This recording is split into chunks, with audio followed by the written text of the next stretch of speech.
Topping our news this half hour, the Secretary of State tells me that one of the biggest issues on the November ballot is likely to be Proposition 1. Now, Prop 1 would implement open primaries and also ranked choice voting. If it fails, it fails. But if it passes, well, that's just the beginning. At the Secretary of State's office, they've been doing a lot of research around a citizen initiative to change the state's voting system. We're already seeing a lot of campaign activity, lots of yard signs in both directions, for and against. Those in favor, including former Republican Governor Butch Otter and many more centrist Republicans like former state Supreme Court member Jim Jones, think it's going to pass. But the margin will determine if it faces challenges in the courts and the legislature. If it passes by a large margin, do you think they give up? I think they will. Jones thinks if it passes by 60%, even the legislature won't try to overturn it. But if it's closer... I think if it's in the low 50s, they'll probably do everything they can to kill it. Republican Party Chair Dorothy Moon doesn't think it will even get that far. Proposition 1, what's going to happen with that? Well, we're hoping that we defeat it for sure.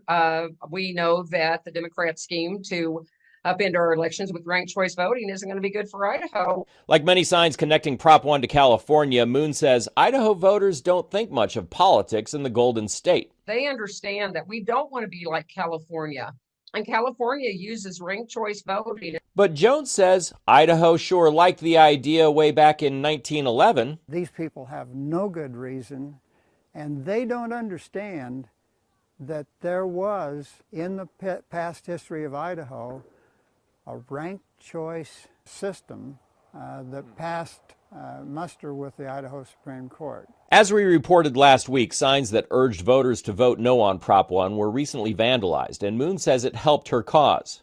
We have put out probably another 100 signs for the 12 that were destroyed or, vandalized.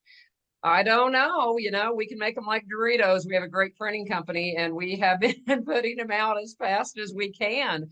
If Prop 1 passes, the state will need a whole new election system for state and federal elections. And it's very expensive. As the Secretary of State said, it's going to cost almost $40 million in taxpayer money. The actual amount is unknown, but McGrain says it could be less. The rough cost estimate is between $25 and $40 million. That really is a rough estimate.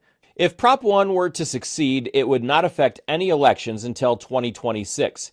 And Jones says his group Reclaim Idaho is prepared for any challenges it faces if the proposition survives the vote of the public.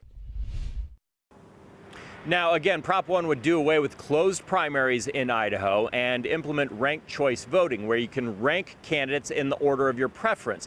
It would apply only to state and federal races, not city races.